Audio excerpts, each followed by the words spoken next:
ನಾನು 86 kg ಇದ್ದವಳು 71 kg ಬಂದಿದ್ದೀನಿ. ವಯಸ್ಸಾದ್ಮೇಲೆ smart ಆಗಿ ಕಾಣ್ತೀರಾ ಅಂದ್ರೆ ಜಿನ್ನಿ. 126 kg ವೇಟ್ ಇದ್ದು ನಾವು ಈಗ 114 kg ಲೆಕ್ಕ ಬಂದಿದ್ದೀವಿ. ಯಾವುದೇ ಸೈಡ್ ಎಫೆಕ್ಟ್ ಆಗಿಲ್ಲ ನಮಗೆ. 84ರಿಂದ 50 kg ಬಂದೆ. ಆಮೇಲೆ ಸಣ್ಣಗೆ ಫಿಟ್ ಆಗಿದ್ದೀನಿ. ಅದಕ್ಕೆ ನಾನು ಯೂಸ್ ಮಾಡ್ತಾ ಇರೋದು ಜೀನಿ ಸ್ಲಿಮ್. ಇವತ್ತು ನಿಜವಾದ ಸಬಲೀಕರಣ ಅಂತಕ್ಕಂಥದ್ರ ಬಗ್ಗೆ ನಾವು ಚರ್ಚೆ ಮಾಡ್ತಕ್ಕಂಥದ್ದಾದ್ರೆ ನೀವು ಸುಮ್ಮನೆ ಈ ಸುಳ್ಳು ಟೊಳ್ಳು ಪೊಳ್ಳು ಭರವಸೆಗಳು ಇವತ್ತೇನು 2,000 ರೂಪಾಯಿ ಕೊಡ್ತೀವಿ 2,000 ರೂಪಾಯಿ ಕೊಡ್ತೀವಿ 2,000 ರೂಪಾಯಿ ಎಲ್ಲ ಕುಮಾರಣ್ಣ ಮೊನ್ನೆ ಹೇಳ್ತಾ ಇದ್ರು. ಕುಮಾರಣ್ಣನ ಕೈಗೆ ಏನಾರು ಈ ರಾಜ್ಯದ ಚುಕ್ಕಾಣಿ ಸಿಕ್ಕಿದ್ರೆ ಅಭಿವೃದ್ಧಿನೂ ಕುಂಠಿತಗೊಳ್ಳಲ್ಲ, ಅಭಿವೃದ್ಧಿಗೂ ವೇಗ ಸಿಗುತ್ತೆ. 2,000 ಅಲ್ಲ 5,000 ರೂಪಾಯಿ ಇವತ್ತು ನಿಮ್ಮ ಖಾತೆಗಳಿಗೆ ತುಂಬಿಸ್ತಕ್ಕಂಥ ಶಕ್ತಿ ಸನ್ಮಾನ್ಯ ಕುಮಾರಣ್ಣ ಅವ್ರಿಗದೆ. ಹಾಗಾಗಿ ವಿಶೇಷವಾಗಿ KR ಪೇಟೆ ತಾಲೂಕಿನಲ್ಲಿ ಸೇರಿರ್ತಕ್ಕಂಥ ಎಲ್ಲ ನನ್ನ ಪ್ರೀತಿಯ ಆತ್ಮೀಯ ಗೌರವಾನ್ವಿತ ನಮ್ಮ ಪಕ್ಷದ ಮುಖಂಡರು, ಕಾರ್ಯಕರ್ತರು, ಮಾಧ್ಯಮದ ಸ್ನೇಹಿತರು, ನಮ್ಮ ಪಕ್ಷದ ವೇದಿಕೆ ಮೇಲೆ ಕೂತಿರ್ತಕ್ಕಂಥ ಎಲ್ಲ ಪ್ರಮುಖ ಮುಖಂಡರುಗಳಿಗೆ ನಾನು ಅಭಿನಂದನೆಗಳನ್ನ ಕೋರ್ತಾ ಇವತ್ತಿನ ಈ ಒಂದು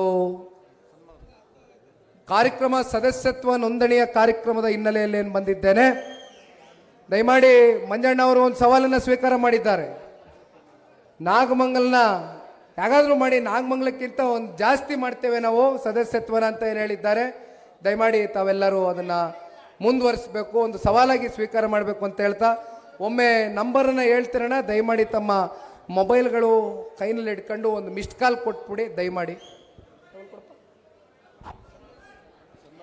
9964002028 ಇದೇ ನಂಬರು. JDS ಪಕ್ಷದ ಸದಸ್ಯರಾಗಲು ಮಿಸ್ ಕಾಲ್ ನೀಡಿ 9964002028. ನಾನು 86 kg ಇದ್ದವಳು 71 kg ಬಂದಿದ್ದೀನಿ. ವಯಸ್ಸಾದ್ಮೇಲೆ ಸ್ಮಾರ್ಟ್ ಆಗಿ ಕಾಣ್ತೀರಾ ಅಂದ್ರೆ ಜಿನ್ನಿ. 126 kg ವೇಟ್ ಇದ್ದು ನಾವು ಈಗ 114 kg ಲೆಕ್ಕ ಬಂದಿದ್ದೀವಿ. ಯಾವುದೇ ಸೈಡ್ ಎಫೆಕ್ಟ್ ಆಗಿಲ್ಲ ನಮಗೆ. 84ರಿಂದ 50 kg ಬಂದೆ. ಆಮೇಲೆ ಸಣ್ಣಗೆ ಫಿಟ್ ಆಗಿದ್ದೀನಿ. ಅದಕ್ಕೆ ನಾನು ಯೂಸ್ ಮಾಡ್ತಾ ಇರೋದು ಜೀನಿ ಸ್ಲಿಮ್. 84ರಿಂದ 50 kg ಬಂದೆ. ಆಮೇಲೆ ಸಣ್ಣಗೆ ಫಿಟ್ ಆಗಿದ್ದೀನಿ. ಅದಕ್ಕೆ ನಾನು ಯೂಸ್ ಮಾಡ್ತಾ ಇರೋದು ಜೀನಿ ಸ್ಲಿಮ್. ಸಣ್ಣ ಆಗಕ್ಕೆ ಜೀನಿ ಸ್ಲಿಮ್ ಯೂಸ್ ಮಾಡದೆ ಹೆಲ್ದಿನೂ ಅದೇ. ನೀವು ಸಣ್ಣ ಆಗಬೇಕಾ, ಹೆಲ್ದಿ ಆಗಬೇಕಾ? ಹಾಗಿದ್ರೆ ಜೀನಿ ಸ್ಲಿಮ್ ಯೂಸ್ ಮಾಡಿ. ಸಣ್ಣ ಆಗೋದಕ್ಕೆ ಯಾವುದೋ ಪ್ರಾಡಕ್ಟ್ ಹೇಳ್ತಾ ಇದ್ದಾಳೆ, ಏನಾದರೂ ಸೈಡ್ ಎಫೆಕ್ಟ್ಸ್ ಇದೆ ಅಂತ ಯೋಚನೆ ಮಾಡ್ತಾ ಇದ್ದೀರಾ? ಖಂಡಿತ ಇಲ್ಲ, ಯಾಕಂದರೆ ಇದು ಕೆಮಿಕಲ್ ಫ್ರೀ. ಸಣ್ಣ ಆಗಬೇಕು ಅಂದರೆ ಜೀನಿ ಸ್ಲಿಮ್ ಯೂಸ್ ಮಾಡಿ. ಹೆಚ್ಚಿನ ಮಾಹಿತಿಗೆ ಕೆಳಗೆ ಡಿಸ್ಪ್ಲೇ ಆಗ್ತಿರೋ ನಂಬರ್ಗೆ ಕಾಲ್ ಮಾಡಿ.